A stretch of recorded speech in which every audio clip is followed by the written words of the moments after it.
Hi YouTube, little Mr. Rogers intro. I was in the house on a rainy day before I got yelled at by my wife to leave because I was being grouchy because I was stuck in the house. I figured I'll come outside and clean my workshop, and that turned into I'll do that another day. I've been wanting to build a Serbian chef's knife, which I think I would use a ton in the house cooking. It's a wide blade. It's like a chef's knife, but a lot deeper, closer to a cleaver. It's not my first go at building knives. Jenny's out helping. She'll probably be kicked out soon. But I've made a few knives in the past.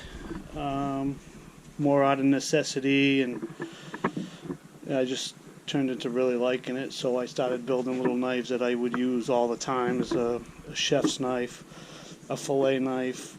I built this for peanut butter on crackers because I use that knife a lot, but I got carried away. That thing's like a razor. I really don't use it for that because I'll end up cutting my fingers off while I'm putting peanut butter on crackers. A little paring knife, and this was actually the first knife I ever built. Was a hunting knife. While I was away in Alaska fishing, I went to a knife shop and they did not have that style knife, so I figured, you know what, I'm going to go home and make one. I made the case for it too, and a lot of my knives come out of old saw blades like this. They have a high carbon steel makeup to them, so that's where I get my profiles out of. This was the chef's knife. I'm not sure what that was, but I made several other knives for family members, and just figured I show my newest knife because I've never videoed one. But it takes a few hours for me to build them. I don't know, this one's probably going to be longer than normal because it's a wider blade, and I really like that chrome finish. Believe it or not, all these knives came out of a blade similar with that much rust on it, and I get them pretty high polished, and these knives have all been used, so they were even nicer when I first made them. And I've got a stack of horns there that I'll be taking the handles out of, and this is the workshop I do most of my processing of deer and working on the boat, the rods and reels, and we'll see how it goes. The goat's already missing, so that's cool. Alright, let me get that profile drawn up and I'll get back. So this is pretty much my profile. And the beauty part of building your own knives is you can change the shape of whatever you want. You like a knife and you just make it your own by changing the design up a little bit. And the reason I want this knife is more for chopping, but picking up stuff after you've chopped it. You know, on the cutting board, you can scoop it, and that's, you know, a good profile size for my hand. So that's kind of the main reason I want to make this knife, is for picking up chopped onions and celery and garlic and everything else that I have to mince or chop fine. I'll get that cut out, and all I'm using is just my little 4-inch grinder.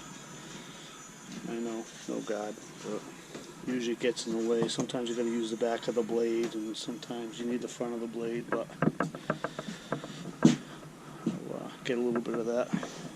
She's still here, so she's not in trouble yet. Well, I got the blade strapped, clamped down to the table. I'm going to start my grinding now.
So we're getting close. The toughest part of this cut is this radius right here, because I really want it, because it looks really nice inside there. So I'm just going to make a bunch of slivers into that and then work them off, and then I'll be able to grind that nice and rounded. So that's the plan. Alright, profile's pretty much made. I'm just going to snap them tabs off and then move the saw blade in a little bit more just to get the roundedness I want. I think it's going to turn out really nice. I like that shape. Like I said, if I want to change it a little bit, I can. Nothing's, there's no blueprint for stuff like this. You know, it's all on what you want. It's artwork.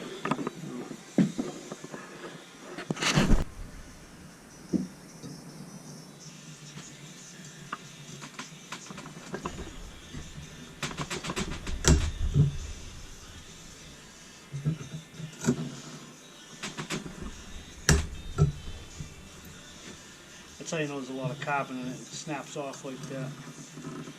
It was mild steel bend without snapping. So as you can see, now I'm just going to dip the blade in there a little bit more.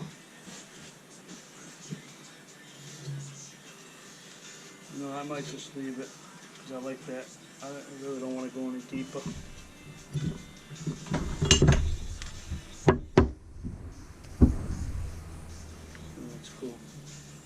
That's going to be chopped off, but I hate trying to add tang, so I don't want to have to weld anything. So that tang is going to be all inside of a deer antler.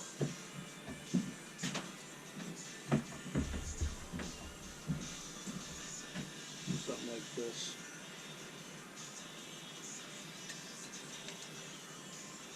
It's going to look sweet.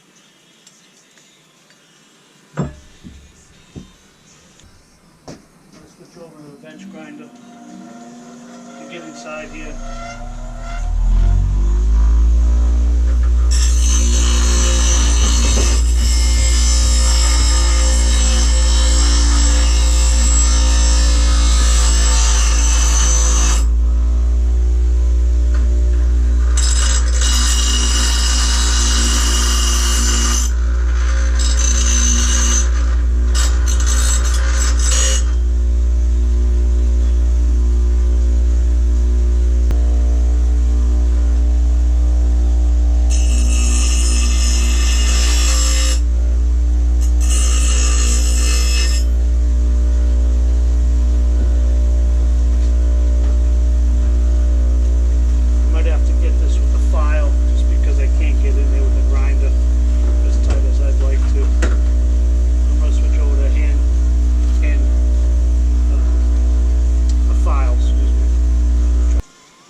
I like the profile.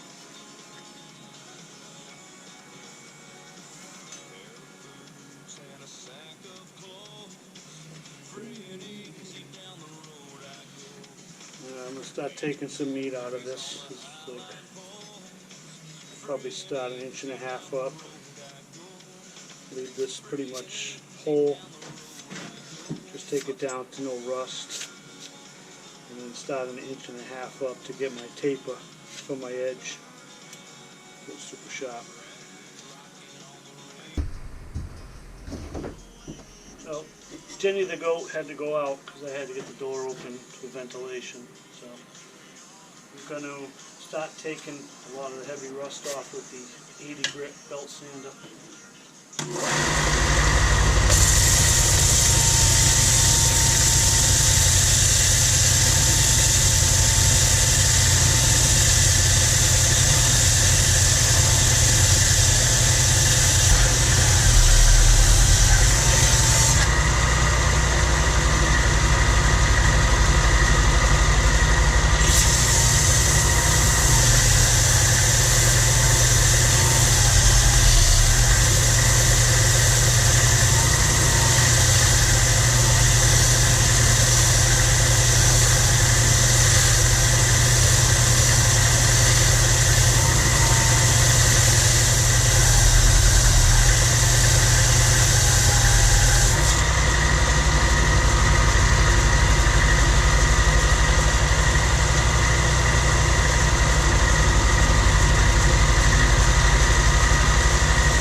pretty tired, so I'm going to swap it out. I have a 120 I usually switch to, so I'm just going to this sooner than later, because I don't think it's, I think it's actually more aggressive than that 80 is at this point, because it's pretty tired.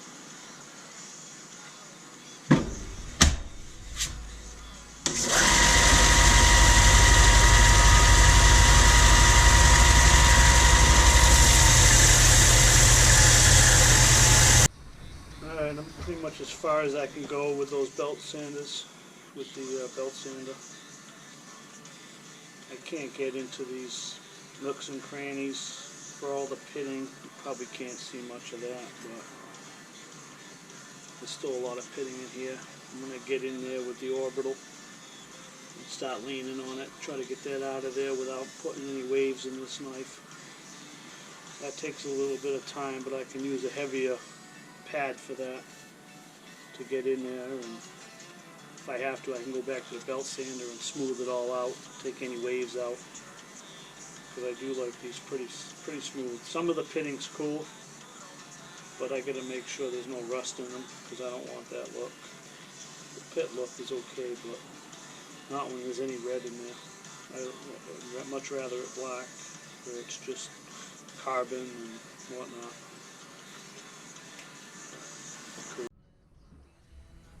I really only have to concentrate on the pitting on the top part of the knife up in here on both sides. So that first 1.5 inches is all going to be taken off with a heavier grit. And I don't have to worry about getting the pits out, because they're going to be long gone. So what I'm just concentrating is an 1.5 inches up in here. And obviously I don't have to worry about the tang.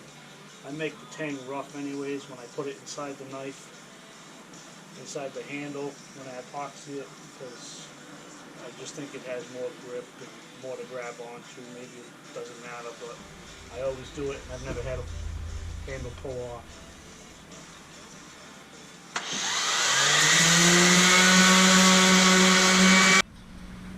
Now I'm going to start profiling the edge on this.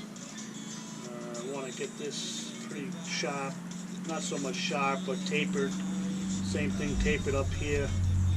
Like I said, I'll start this edge about 1.25 inches now, maybe 1.5 inches, probably not so much now that I'm looking at it. It's getting to where it's starting to look like an edge now. This all will be gone, so that pitting up top might stay. It's all pretty dark now. There's no real rust showing, just more of a pit, which is fine. I like that look. Looks more rustic.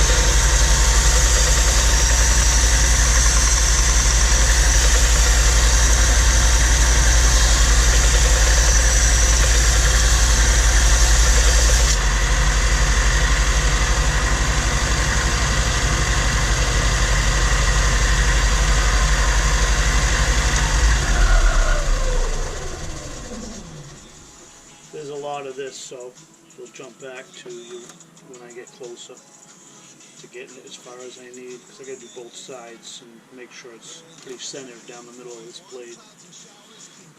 But it's all trial and error. I switched over to my grinding with my disc grinder with the paddles. I don't know what the hell you want to call this, but it works real well. See how much I can take off with this.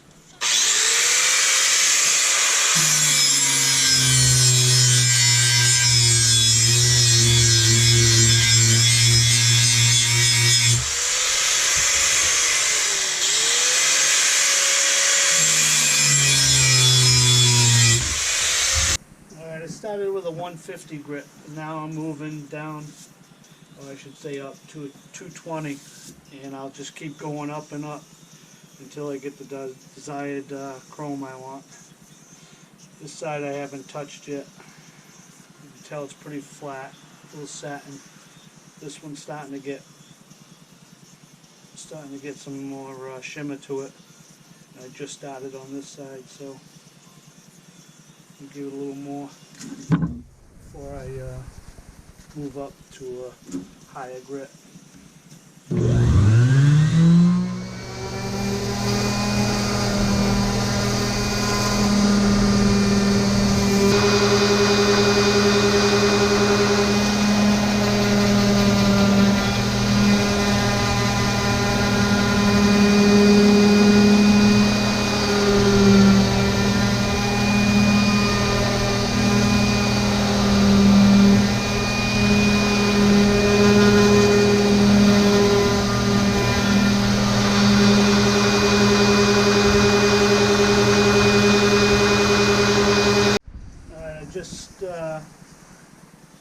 Just an update. I'm up to 800 now.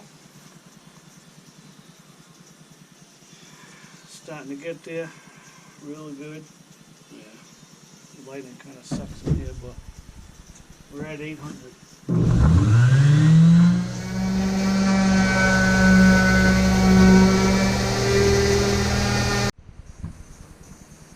Up to 1500 now. It's night and day from where I started. I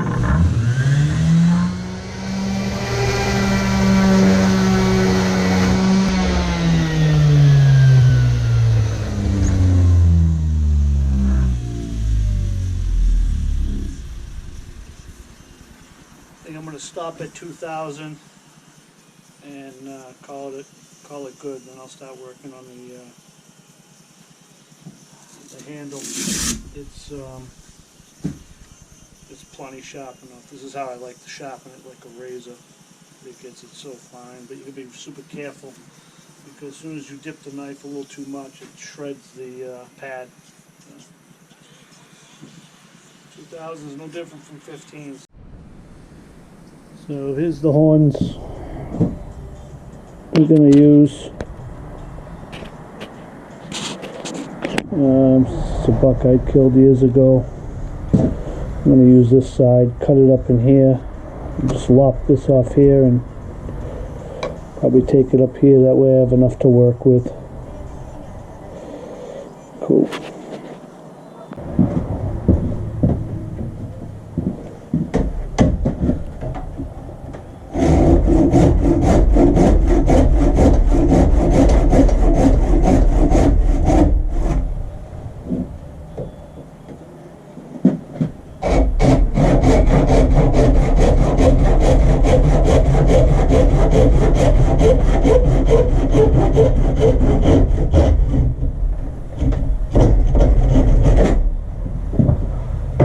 Almost cut this off too soon.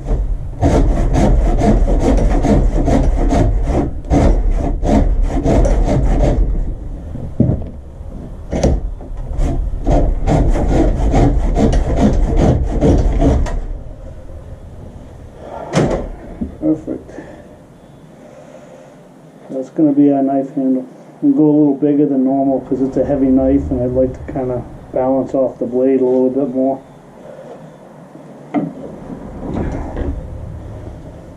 Horns always get used, they never go to waste, whether I mount them on the wall or I make something out of them. Cool. Good size. So I'm going to end up cutting some of the tang off here to make this fit. I made the tang long just so I had something to hold on to. This is the tang of the knife, so that's pretty much how that's going to lay.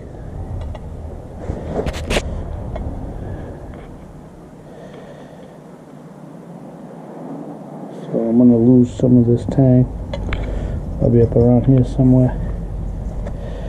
Then I'll drill this out, plunge cut this a few times, and then probably score this a bunch with a grinder. just make something for the epoxy to adhere to a little better. But the knife looks cool. I love it. Profile's perfect. And get the handle sanded up a little bit. I'll probably leave this little thing if I can. The little brow tine that it had. A little bit of character. If it doesn't get in the way, it will stay. Cool. Okay, well, here's the finished handle. It's all ground out. I'm gonna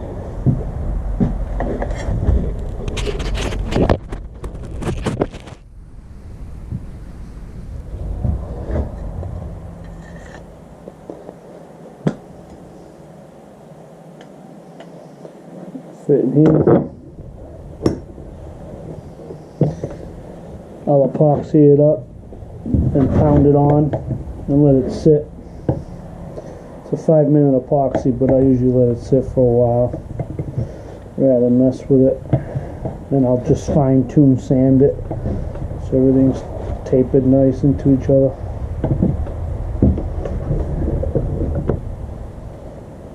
That's kind of how it'll look when it's done. Pretty sick. Look how it came out. We're gonna handle that little brow tine. We're gonna let it be as for now, but that's an easy fix if I don't like it. All right. Well, it's all set up in the epoxy. I'm gonna just let it sit overnight. Then we'll clean it up and I'll reveal it. So I'll let that harden up real good.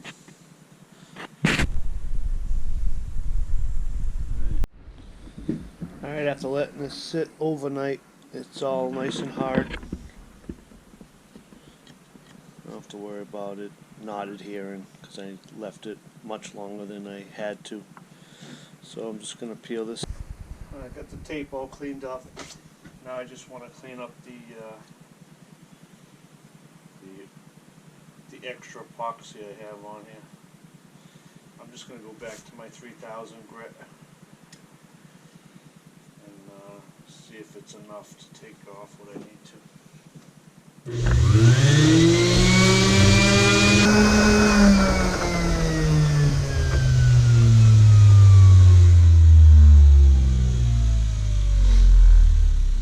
So that's it. That's the finished product. For my likings anyways. I'm going to leave this handle for now, the little brow tine. If it gets in the way and I don't like it, it's an easy sand job. I'll mop it off and then round it off. But it's kind of in a ergonomical place where I can hold on to it, have more control over the knife. Makes more of a reference point, so you know the angle of the blade. I like it.